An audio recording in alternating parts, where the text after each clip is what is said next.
Hello and welcome to Real Estate Podcast number 12, and it is September 22, 2022. And my name is Robert Ikard. This is the Real Estate Podcast with Robert Ikard, and this is my first live and in-person podcast with a person and not on Teams or one of those types. But I'm so happy to have Amanda Moreno-Lake as our guest today, and she is a very interesting person, and she has a lot of background, but I'm just going to tell you a little bit briefly about her background. So Amanda has been in the construction and real estate business for over 20 years, and she is currently president of redevelopment at Jim Lake Companies and partner in several investment partnerships. She has completed the redevelopment of the downtown square in Waxahachie, Texas, and is currently focusing on the Oak Cliff Tower, where we sit right now, and the redevelopment of the downtown square in Ennis and Cedar Hill, Texas. Aside from real estate and construction, Amanda owns and has previously owned her own fair share of businesses, including a hair salon, a western wear store, a trucking company, and in addition to her business operations and partnerships, she has been part of the Dallas Area Rapid Transit Board of Directors since 2013, serving as chairwoman of the Planning Committee. And she is also on the Dallas Arboretum Board of Directors, is a Bishop Dunn Ambassador, co-founder of Mammogram Poster Girls, and past chairwoman of the board of Oak Cliff Chamber of Commerce and the Fair Park Texas Foundation Board of Directors. She is a recipient of the Dallas 500 in D magazine for 2020, 2021, and 2022. Recently in 2022, Amanda was appointed as a member of the board of directors to Texas Brand Bank in Dallas, Texas, being the first Latina to hold that position. And that's only scratching the surface of Amanda's accomplishments. We actually work together, but even if we didn't, she'd be one of the first people I would want on my podcast. I work for her and at the same company, and so Amanda, welcome. Thank you. I'm very honored to be here. Thank you for asking me to do this. I'm not a great public speaker. I will tell you from the very beginning. I always get nervous, but you asked me to do this, and I wanted to probably become a better public speaker because it's not easy to do that. Yes, it isn't. But we're sitting here in the 7th floor of Oak Cliff Tower. I just want to show the views from this beautiful tower of the beautiful city of Dallas, Texas on a beautiful day. And so I don't really go by any scripts, Amanda, but if you wouldn't mind, could you just share with the audience a little bit about your background, to whatever extent you would like to? Well, okay, so I come from immigrant parents. My dad and my mom are from Mexico. My dad came here to the United States when he was 16 years old, and growing up in West Dallas in an 800 square feet home, 9 people, and 1 bathroom, I learned to be a survivor. And I say that because I look at my life now and how I was brought up with what my dad said is, Amanda, this is a land of opportunity. You're gonna make as much money as you want or as less money, and you decide. Because you have the ingredients that it takes to be successful. And that's integrity, honesty, hard work, commitment, and dedication. Well, I've noticed that from you. Thank you. And I've been amazed by what you've done, and I've read through all the projects. Let's talk about where we're sitting right now. Can you give us a little background on this building and where we are today? So we are at the Oak Cliff Tower, and as a kid, as a child, I came into this building because my dad's insurance company officed out of this building. And so I have just a very I don't know. I you know, this place has something that's very emotional for me. An emotional attachment to this building, just because I would walk in here at least once a month with my dad to come pay his the insurance that he had, and so to be able to say that I'm a partner, a general partner of this building has something very. It's a very special building for me. And you're actually the managing partner. I am. I'm the general partner and the managing You're the partner. general and managing partner. Yes. And so this is an interesting building. I actually managed it before I even came to your company. Okay. And so you all have done amazing things. This floor, everything is modern and upgraded and getting more so all the time.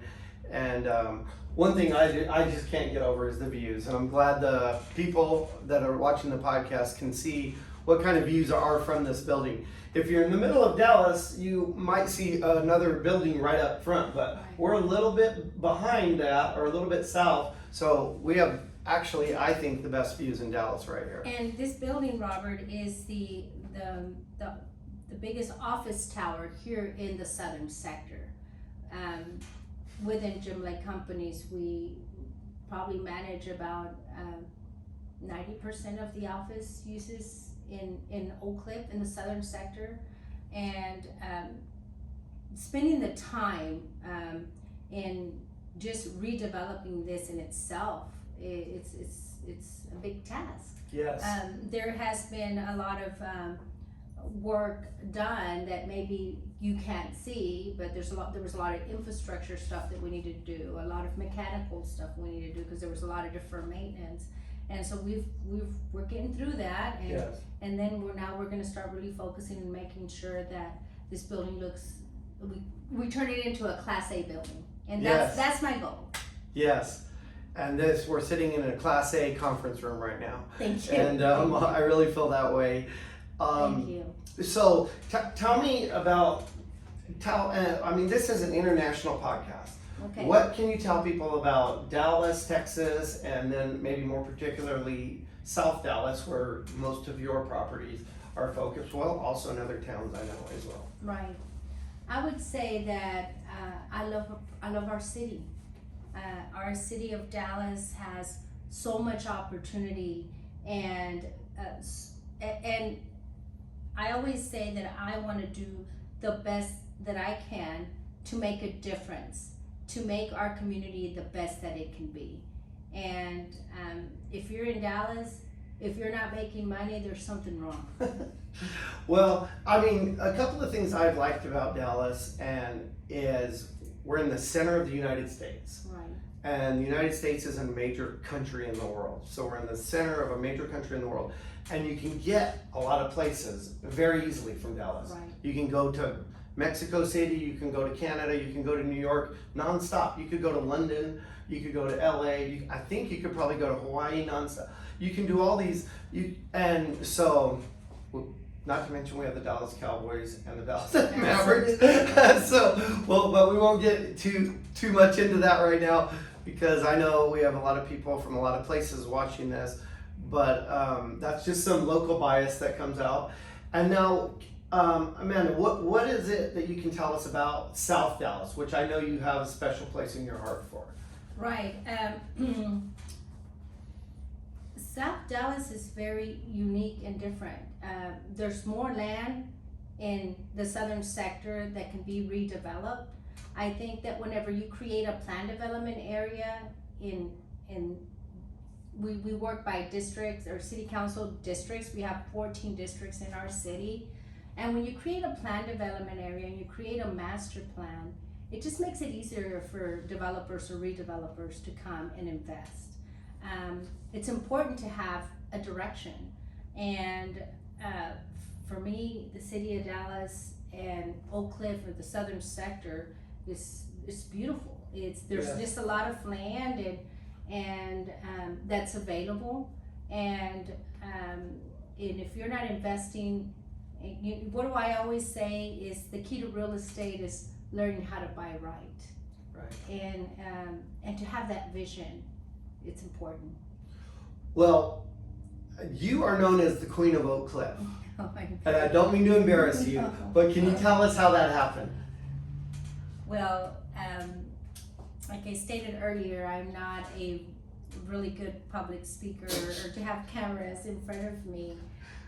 I come from humble beginnings, and I really believe that if you go out and take the risk and go out and try, you never know until you try. And so to have that title, I mean, it's you know, I discovered it because my granddaughter would always say, you know, you're the queen, because she loves the house. And our home was built in 1926. And my son as well, he always called it the castle. And she just said that I was the queen. And she is the one that notified me that I was the queen of Oak Cliff. And she asked Siri, and she's like, Grandma, you really are. Yes. You really are the queen. You go to your iPhone and you say, who is the Queen of Oak Cliff? Amanda, If Siri and Google says it, it must be true. And so that's so funny. I always said, then that means that you're the princess and then my son is the prince. And Yes. so I have a beautiful family. I'm very fortunate to have a great family. I just believe that you don't ever grow by yourself. You grow with people that surround you. And it's important. I cannot take any credit. I've been blessed with a lot of wonderful people that have helped me be where I'm at today, because it's not just me. I really honestly, I'm getting more credit than I deserve, Robert. Well, okay, that's true, but it's not true. I mean, what's not true about that is, Amanda, I've seen you in action. I mean, you are a businesswoman from, I don't know what time you start in the morning. I think it's probably 5 in the morning. You get some emails from me. I've actually talked to you around that time. Yes. And then till late at night. I mean, you're heavily involved in the community. Yes. You're heavily involved in business, and you're just an inspiration to a lot of people. And so let me just kind of go on a little diversion here, which I constantly do. So, Okay. well, one of the diversions I wanted to say is, you could just be making money, and I know you're good at it, and you're good at real estate, but you choose to spend a lot of your time not doing that. You choose to spend your time on the mammography, Mammogram poster girls. mammogram poster girls, the dartboard. My goodness, the time you spent. And that means Dallas Area Rapid Transit, and why don't you tell you know more than me, why don't you tell the guess what Dallas Area Rapid Transit? I was on DART for 8 years, but I don't believe that anyone should be on a board for a very, very long time. I believe in giving an opportunity for new energy and different ideas. I did serve on the dartboard for 8 years, and it was a wonderful experience. It was a learning experience. I really want to say that you have to get involved in your community. You have to know who your city plan commissioner, who your city council person is, who your state representative is. That is extremely important. You have to get involved with your local chamber. I've been a member of the Oak Cliff Chamber of Commerce for almost 2.5 decades or more. But and what did we just recently have with that? We had a gala. We had the Taste of Oak Cliff, and was it 100-year anniversary? Yes, right? It was, and you have to participate, because it's not all about chasing the almighty dollar. It's about building relationships, and when you build relationship, money comes. It's extremely important that you get involved in your community and go out and vote and make a difference. Make your community the best you can. And I do spend a lot of time with nonprofits and raising money for nonprofits. One of the ones that I'm really working on is the Blue Guardian Foundation, and the Blue Guardian Foundation deals with fallen officers here in our city of Dallas. And not just in the city of Dallas. They go, when there's tragedy, they're able to travel and go visit other cities when there's tragedies, and they can do it they can't do it. There's not a budget for that, and that's why I believe that giving back to our Dallas Police Department is important, and And we And- did lose several in one day. We did. It was Not that long ago. Yes, it was tragic. It really actually hurt my heart, and it was actually also a dark police officer that was one of those Yeah. 5. But you have to give back because they are out there risking their lives Right. for us. Right. So I do get involved with raising money for nonprofits. It's extremely important for me, and it's extremely important. It should be extremely important for everyone. It's Yes. to give back, and we're Right. having a gala for them in November the 5th. Okay. I did it last year, and my goal is to raise $200,000. Last year we were able to raise $157,000. Wow. Nice. So it's November 5th. I want to invite everybody to come. Please buy a table. There's a couple of tables still available, and it'll be just for a great cause. That's awesome. Now, Dallas Area Rapid Transit, please tell us what that is. So DART is the dartboard. It deals with transportation. And when you're talking about transportation, you're talking about infrastructure, you're talking about development, as that is my passion. Buses, But also, trains. Yes, absolutely. And It controls all the buses and it trains trans- in Dallas. Yeah, it transports people from places. And we're, DART is now doing a better job in really focusing on making sure that, their people are getting where they need to be into the jobs that they need to be at. Right. And I want to commend DART for what they're doing and continue to do. And they have a new CEO that's doing a great job. And so I'm just excited. I'm extremely supportive. We've got to support each other to make it a better city. Okay, and then tell us a little bit about Bishop Arts. I know you own and deal with a lot of properties in Bishop Arts. As a matter of fact, I think you may have got some of your start there. I don't know. Yes. Why don't you share more of that with the audience? So when Bishop Arts is a part of Dallas. It is part of Dallas, and it has received a lot of awards. It is pedestrian friendly. It is a mixed use development. Bishop Arts has grown, and it's become a destination. And I believe that every municipality, if they have a master plan, can create their own destination. And it has restaurants, and gift shops, retail. It's a lot of fun. It's a lot of fun. And especially on the weekends, they have live music. They do. Yeah, I mean, I've been down there, and it kind of gives sort of like a New Orleans feel. Right. And, well, when it first started, it wasn't like that. So I always say, whenever you're talking about redeveloping or creating a master plan, it takes a partnership between the city of Dallas, in instance here, and private and public funding in order to be able to make it what it is today. Right. And so when that planned development area got created, it just made a really big difference, because some of these buildings, they won't be able to be viable if there is not that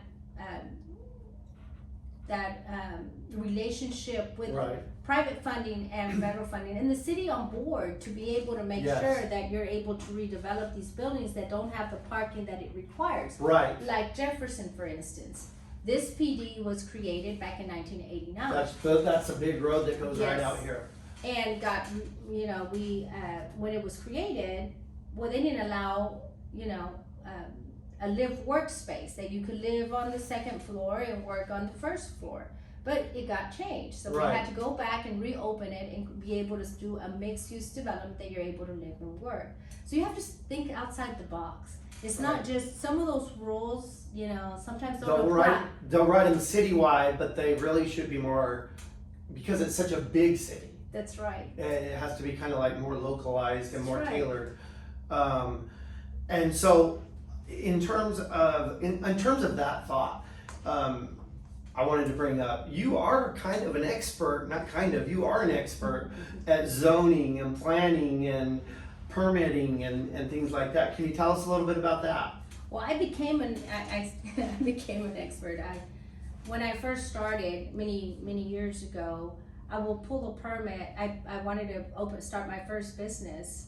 and I had a really hard time with the city. I just didn't know the ordinance or what the requirements was. And when you're first starting, you don't know what you don't know. How old were you? I think it was like 18 years old, What? 17 or 18. And so, I mean, I would, apply for my certificate of occupancy. I wanted to get started. An inspector came out and inspected the building and said, here's a list of all the stuff you need to do. And he gave me a red tag. And so, you have to have the green tags by plumbing, electrical, mechanical, and building in order to get your certificate of occupancy. Yes. So I got red tags and I couldn't understand. So he gave me a list of things to do, and so I did them, but it wasn't the same inspector, it was a different inspector. Oh, the second time. The second time. And the second inspector gave me another list. And I was like, oh my goodness. This really could put somebody out of business. Yeah. Or never let them get started. Yes, it's never let them get started. Yeah. And so I ordered Chapter 51 of the Dallas Development Code, and I started reading. And so when an inspector came back out, I would ask him, and I had my recorder because I was very upset. It was just I just went through a lot of hard time. It wasn't easy when I first. But you educated yourself. I did, and then once he came out and I, he looked at it, and when he would tell me, I'm like, I would pull my book out, and it was a huge, but I still have it, and several different volumes, because it's Chapter 51 of the Dallas Development Code has evolved, and there's a lot of other additions to it. I would just pull it out and just say, if they were going to give me a red tag, I'm just going to ask them, under what chapter are we talking about? Yes. What section and what chapter are we talking about? Show me, so I can understand, because I wanted to do it right. Right. And then I thought, okay, if I'm going through this, and I know how to speak English, and I'm fluent in Spanish, I just thought, what is going on with the people that have a language barrier? Oh, okay. How do they fix that? And so It's double difficult for them. Yes, and so then I said, well, I'm just gonna start pulling permits. And I didn't know how to charge money. Like, I was just doing it for free. Helping people. Just helping people. And so I could never call myself an expert. Now I guess everybody calls me an expert. I started believing that because I've pulled so many permits. Right.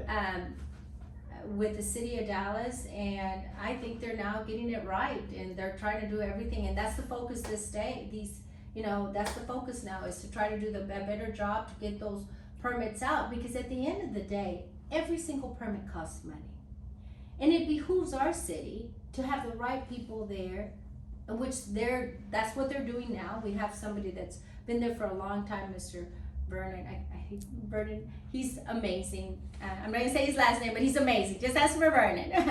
But he's been there for 30 years, and he's the kind of guy that says, okay, if there's a problem, let me give you what the solution is. Right. Because that entity can bring in more money than any other entity, because you're paying a permit, and it is up to field inspection. So whenever you submit some plans, right, the inspectors are going to go out, and you're going to have 3 inspectors that are going to go out. And if it's not matching to what you submit, they're going to give you a red tag, a green tag, or a yellow tag.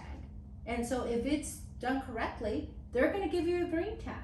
And so, I mean, I'm just excited for what the city is trying to do. Our city manager is really on it now, and he's Good. wanting to make a difference, and he's making it his focus, and he's doing an amazing job. I'm a very big supporter of him, because he's doing a wonderful job. Well, it can be really tough because a lot of people, they have to sign a lease, then they get their lease. Well, I'm talking about like in commercial real estate, Right. which is your main focus. Right. So now they're paying rent. Yes. Then they got to go through and get their CO, their certificate of occupancy. Correct. And if they're not following all these steps and time is money, and they're paying money out, and they're still not open. So I can see where it's such a big issue, and I deal with it myself, as you know. Yes, so my recommendation, and it probably doesn't help the landlords, but I've been a tenant before I became a landlord. Right. And so I've done both, Right. I've been a tenant, I've been a landlord. So there's times, if there's gonna take time, that's why it's important before you sign a lease, for you to do your due diligence. Right. Is this gonna be the same use? Are you And- gonna be able to have to submit a floor plan, a site plan, a parking Right. analysis? Like, go down there and get informed before you sign a lease, because once you sign a lease, the rent starts. Right. And if it's So- gonna be a complicated use where you're gonna have to change the use, Yes. my recommendation to everybody out there is to ask the landlord and put in special provisions that I don't start paying rent till I get my certificate of occupancy issued. Because if you're renting an empty box and you have a dream of a restaurant in there, And it's gonna That's take 3 one- months that- and you're paying rent and Right. you're not able to open. right, you have to have a hood system, you have to have A grease good trap, grease a vinegar trap, hood, and if you're gonna maybe a have, liquor license. yes, you you're know. gonna have alcohol sales, and that in itself takes time. So you really have to do your due diligence when you're Right. opening up a business. Yes. I've actually in the past, before buying properties, I've written to the city and I said, even though it may be doing exactly what the business that's in there is doing exactly what I'm buying it and I'm going to keep that tenant in, I'll still write them a letter because I want it in writing saying, is this building legal for this use? I want to make sure. I want it in writing from the city. I want them to tell me, because if somebody's operating, you could buy, this is a real estate podcast. If you're out there looking at a piece of real estate, you don't necessarily want to assume that just because they're operating some type of store in there, that is appropriate or allowed. It could not be. It might not Right. be. It You might wanna be make non-conforming. Yeah, that's right. You wanna make sure that the type of business they're gonna be putting in, it's an allowable use Yes.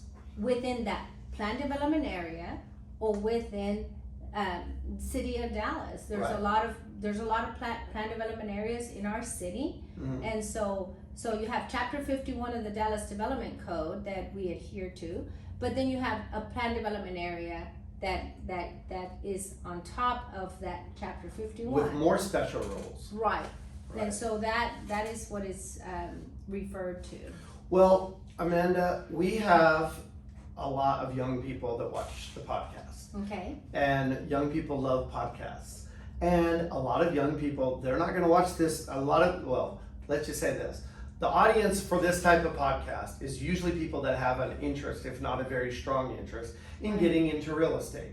And they're smart to watch these type of things. Right. And that's kind of one way I'm giving back to the community, is by having a podcast and taking the time. And I have a lot of experience and background too. And so I try to impart that with my guests to people, because I think we can reach a lot more people than I ever could. That I probably never would. Obviously, I never would reach the same people. But what I'm trying to say is we have a lot of young people that listen to the podcast. Middle-aged, maybe even older. Who knows? Maybe it wants to make it a second career. What advice would you give them if they want to get into? And I know this is kind of a tough question or a broad question, but It's okay. I What- can what- handle tough questions. what would you tell, like, let's just say a young Amanda, maybe her name's something else, and she admires you and she wants to, what are some of the key things you would advise her about achieving success in real estate? So what I would advise her would be is that whatever you do, you have to have a passion for it. You have to love what you do. I love what I do. It doesn't even seem like work for me because I love it. And so whatever you're doing, it doesn't even matter what it is. If you have a passion and you discover you have a passion, then you need to go out there and do it. Because how awful it will be for you to do something that you really don't even like. Right. Then you just become a robot. It's not even quality of life. I Don't even want to get out of bed. Yeah, or when you're going, you're like, oh my goodness, I'm having to go to this job that I really Right. don't even like. Exactly. And all these hours, and time is so valuable. And so what I would say is, whatever you do, make sure you love it. Make sure you follow it. And never give up. Don't give up.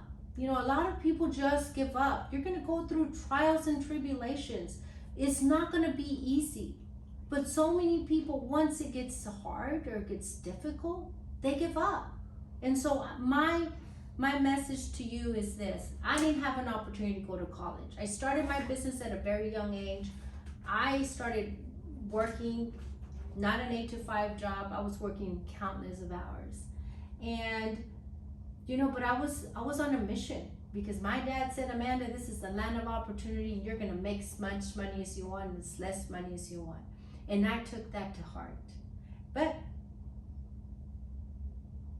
I would hear that from my dad. And then I would hear stuff from my uncles, like, go ahead and get married, you know, have children. That's the best thing you can do, is like, go ahead, you know, that The the traditional culture. Right. And that's not what I wanted Or to for do. women, period, they, you know, Yes. go. You know, I started cooking at, you know, at the age of, like, I'm a great cook. Yeah, I know that. I know that. But because my mother, you know, I had to help my mom. You know, there was 9 of us. And so I learned how to cook at a very young age, and learned how to wash dishes at a very young age. By the time I was 10, I was sitting there, and I was like a chef, cutting up, doing a pico de gallo really quick. But I learned how to cook, and I love it. I love cooking. Well, where does the fire in your belly come from, Amanda? When somebody says no to me, I think the key to my success would be, Robert, that a lot of people underestimated me. And They probably still do. They do. That's okay. Don't even tell them I'm smart. Don't even tell them I'm smart. We don't want to compare your financial statement to too many people either. But I compare it to a lot of people that think they make more money than me. And I hope that's not coming out as I'm bragging. But you know what? I would say the key to my success is that a lot of people underestimated me. And they didn't think I was smart, and they didn't think I was going to be able to do it. And that was a challenge to you. That was a challenge. And let them keep underestimating me, right, so they can see. They don't even know when I hit them with a 2x4. I love it. I love it. And I'm smart, and I'm able to. You're do very it. smart. One thing I didn't bring up. You gave the commencement address. Would you like to talk about, or your